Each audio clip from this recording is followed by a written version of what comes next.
galera! Bem-vindo a mais uma aula de Geometria Analítica. Eu sou o professor Luiz Guilherme e hoje a gente vai dar continuidade ao estudo de Geometria Analítica. Anteriormente, a gente estava falando sobre o ponto, falamos sobre condição de alinhamento, sobre ponto médio, sobre distância entre pontos, ok? E hoje nós vamos começar a estudar uma nova estrutura super importante em Geometria Analítica, que é a reta. A gente já viu a reta anteriormente no estudo de funções, né? Vocês lembram que uma função de primeiro grau, uma função afim, ela descrevia uma reta no plano, só que agora a gente vai estudar ela tomando outros parâmetros, ok? Eu vou dar início ao estudo da reta e quem vai continuar o estudo da reta é o professor Mike e a professora Rutiel. Então vamos lá para estudar essa estrutura aí super importante. Então, nós vamos começar a falar sobre o coeficiente angular de uma reta. Quando a gente tinha uma função, gente, não sei se vocês lembram lá no primeiro ano, a gente pegava uma função do primeiro grau e ela era descrita dessa forma, ok? Esse número A era um número real diferente de zero, né? Ele era dado um nome para ele lá no primeiro ano. Era número real, ok? Bom, em alguns livros chamavam ele de coeficiente angular já tinha esse nome para ele. Só que lá em função, isso não fazia tanto sentido, porque função a gente não trabalhava tanto com ângulo, a gente não trabalhava tanto com essas coisas que a gente vai trabalhar agora da reta. Esse coeficiente A lá em função, ele tinha mais a ver com a taxa de variação da função. Não sei se vocês lembram disso, né? Ele mostrava exatamente o quanto a função variava à medida que eu variava no eixo x, ok? Agora, esse nome coeficiente angular em geometria analítica, ele vai fazer mais sentido, porque ele vai ter a ver com ângulo, ok? Então, nós vamos estudar agora o que é o coeficiente angular de uma reta. Uma reta, ela sempre faz, se eu coloco uma reta num plano, desculpa, sempre faz não, né? Ela, em geral, né, na maioria das vezes, ela faz um ângulo com o eixo x, ok? Nós vamos ver que não é sempre que ela faz. Esse ângulo aqui. O ângulo, ele é lido no sentido anti-horário a partir do eixo x. Aqui está nosso eixo x, ok? E aqui está nosso eixo y. Bom, eu vou chamar esse ângulo aqui de alfa. Esse ângulo é o ângulo alfa. Vou colocar aqui embaixo que eu vou precisar de colocar as coordenadas de A. Bom, a gente sabe que um ponto tem coordenadas. Vamos descrever as coordenadas do ponto A. O ponto A, então, tem coordenadas x1, y1.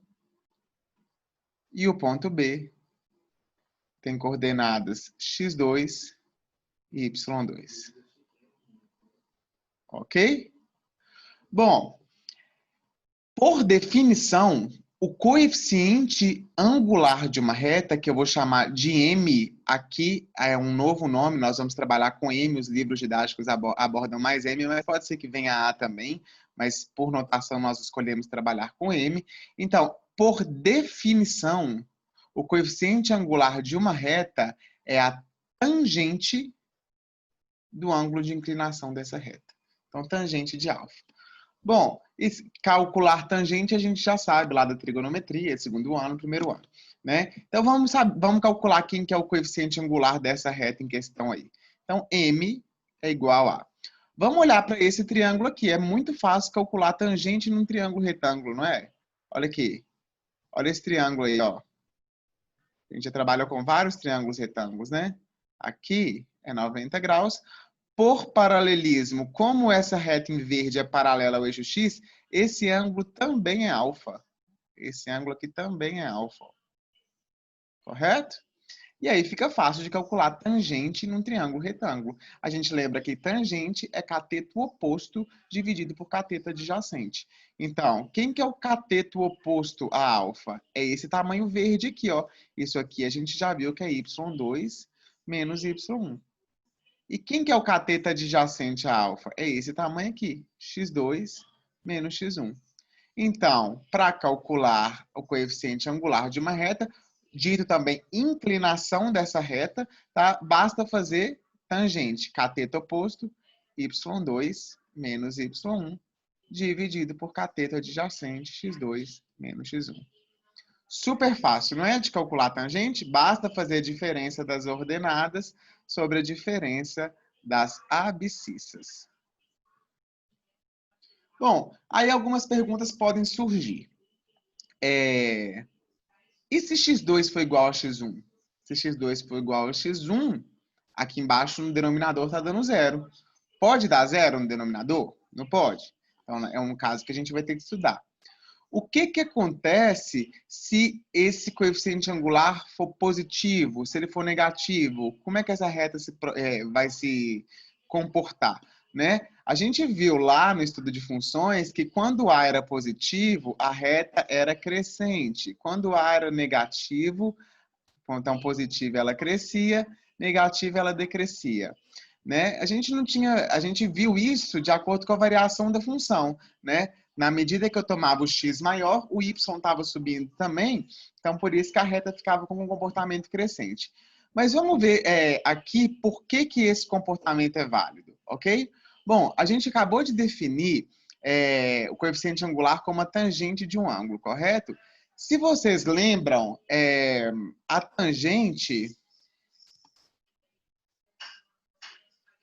Vamos ler como é que a tangente era lida em trigonometria. Eu tinha um ciclo trigonométrico e aqui eu tinha uma reta tangente, né? É onde eu lia a tangente de um ângulo. Aqui, ó. Ok? Então, para um ângulo agudo,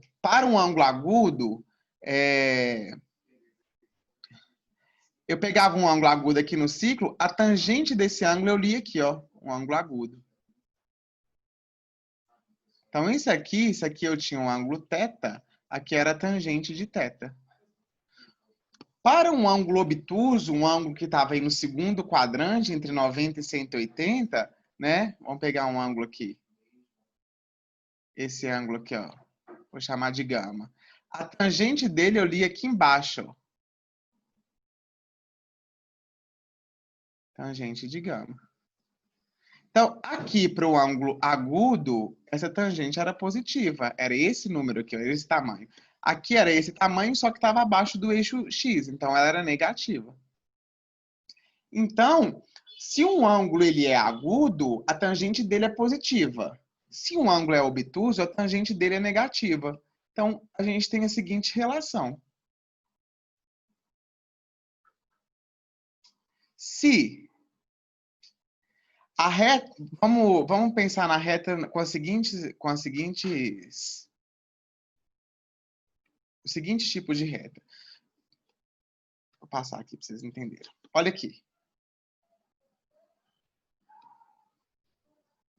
Aqui nós temos uma reta paralela ao eixo x. Essa aqui é a minha reta.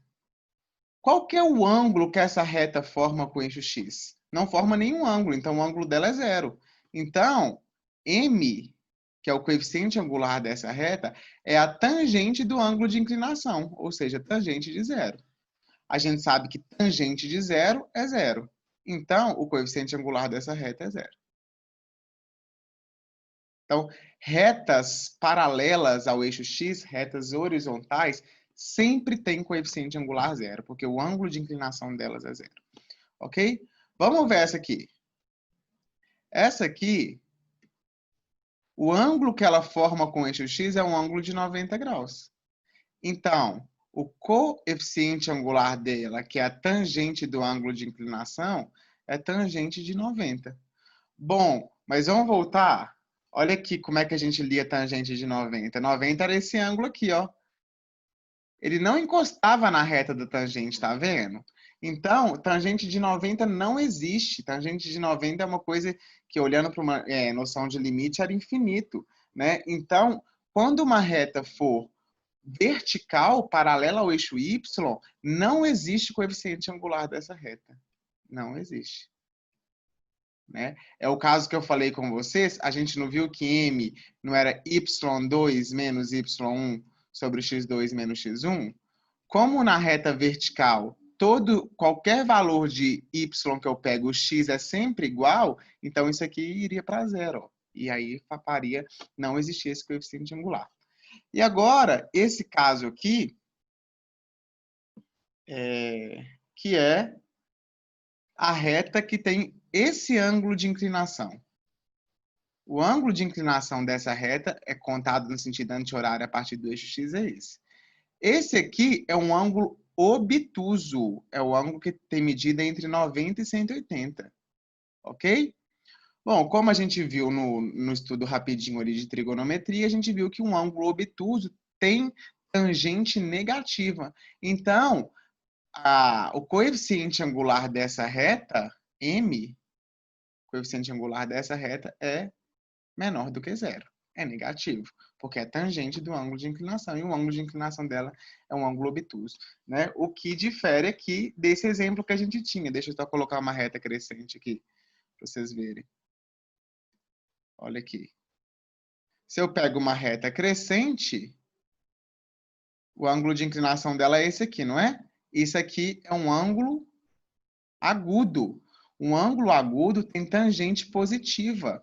Então, aqui o coeficiente angular é positivo, né? Isso explica também um pouquinho porque o que a gente tinha lá, né, na função y igual a... Agora, se eu pegar mx mais n, se esse m for positivo, a reta tem comportamento crescente. Se esse m for negativo, ela tem comportamento decrescente. Se esse m for zero, ela é paralela ao eixo x. E se esse m não existe, ela é paralela ao eixo y. Ok? Então, tá aqui um resuminho.